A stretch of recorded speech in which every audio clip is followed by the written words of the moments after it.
ต่อไปเชิญท่านฟังบทความที่ใส่หัวเรื่องว่าเล็งสร้างผลงานต้อนรับ2วันประวัติศาสตร์สำคัญของชาติท่านผู้ฟังในปี2025นี้เป็นปีที่พวกเขาพร้อมต่อสู้กับวิกฤตทางเศรษฐกิจต่อสู้กับปรากฏการณ์ย่อท้อต่างๆและมีหลายวันสำคัญของชาติที่พวกเขาต้องระลึกนึกถึงเนื่องจากมีวันครบรอบที่ยาวนานซึ่งเป็นวันสั่งตั้งพรรคประชาชนปฏิวัติลาวครบรอบ70ปีซึ่งได้ผ่านพ้นไปด้วยดีมีความหมายอันยิ่งใหญ่และภายใต้บรรยากาศอันฟดฟื้นวันประวัติศาสตร์ดังกล่าวนอกจากผลงานที่มีกิจกรรมอื่นๆที่ปิ่นอ้อมแล้วพวกเขายังจะได้โฮมสุนุมใหญ่เพื่อเป็นการระลึกและเฉลิมฉลองให้มีความหมายทางด้านประวัติศาสตร์แห่งการนำพาต่อสู่ปฏิวัติจนสามารถปลดปล่อยประเทศชาติพรรคได้กำอำนาจอย่างสมบูรณ์และก้าวเข้าสู่ระยะสร้างสาพัฒนาประเทศชาติเป็นเวลา50ปีพรรคเฮายิ่งเติบใหญ่เข้มแข็งยิ่งมีประสบการณ์และมีบทเรียนรอบด้านที่สะสมไว้อย่างสมบูรณ์แบบเพื่อก้าวขึ้นสู่จุดหมายปลายทางคือ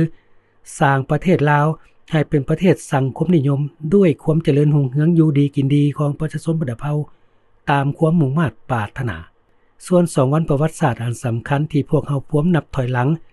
ก็คือวันชาติที่2ธันวาคมครบ50ปีและวันเกิดประธานไกรสอนพรหมวิหารครบรอบ105ปีใน2วันประวัติศาสตร์ที่กล่าวมานี้พวกเขายังมีเวลาอยู่ครึ่งปีที่จะได้พิสูจน์ให้เห็นถึงกระบวนการแข่งขันสร้างผลงานตามหน้าที่วิชาเฉพาะ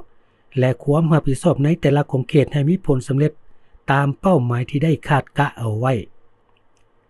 แนวใดก็ตามเพื่อเป็นพื้นฐานแห่งผลสำเร็จอย่างสังรวมในปี2025และในระยะ3เดือนต้นปีผ่านมาก็มีหลายกรมกองหลายท้องถิ่นเขตแขวงได้มีผลสำเร็จในหน้าที่การงานของตนอย่างน่าพึงพอใจเช่นเมืองวังเวียงสามารถดึงดูดนักท่องเที่ยวไปเที่ยวภายในเมืองของตนได้ถึง 300,000 เทื่อคนบริษัททางรถไฟลาวจีนก็สามารถขนส่งมันต้นผ่านสายทางรถไฟได้ถึง 156,000 ตนเพิ่มขึ้น43ส่วนห้อยในระยะไตรมาสที่1แขวงหลวงพระบางสามารถเก็บรายรับจากการท่องเที่ยวได้ถึง584ล้านดอลลาร์สหรัฐส่วนผลงานอย่างสังรวมทางด้านการค้าขายกับต่างประเทศสำหรับเดือนเมษายน2025นี้สาธารณรัฐประชาธิปไตยประชาชนลาวสามารถส่งออกสินค้าไปต่างประเทศบรรลุถึง813ล้าน 111,000 กว่าดอลลาร์สหรัฐเพิ่มขึ้นหลายกว่า6ส่วนห้อยเทียบใส่เดือนเดียวกันของปีก่ายผ่านการส่งออกในเดือนนี้สามารถเกินดุลถึง55ล้านดอลลาร์สหรัฐอันที่พิเศษสุดๆที่โซผลงานทางด้านการเมืองและการทหารอย่างมีเกียรติมีหน้ามีตาสมศักดิ์ศรีก็แม่นการเข้าร่วมเดินสวนสนามฉลองวันไสสนะปลดปล่อยภาคใต้เวียดนามครบรอบ50ปีในวันที่30เมษายนและเข้าร่วมฉลองไสสนะการป้องกันมัตตุภูมิในสงครามโลกครั้งที่2ครบรอบ80ปีที่ประเทศรัสเซียในวันที่9เดือนพฤษภาคม2025นี้ก็ถือเป็นนิมิตหมายและผลงานสิ้นใหญ่ๆในระยะต้นปี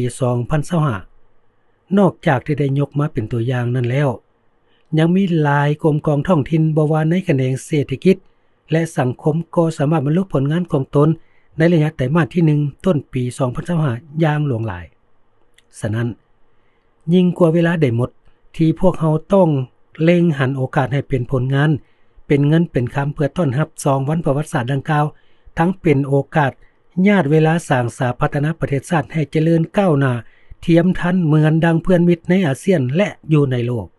ที่ท่านได้ฟังผ่านไปนั้นเป็นบทความที่ใส่หัวเรื่องว่า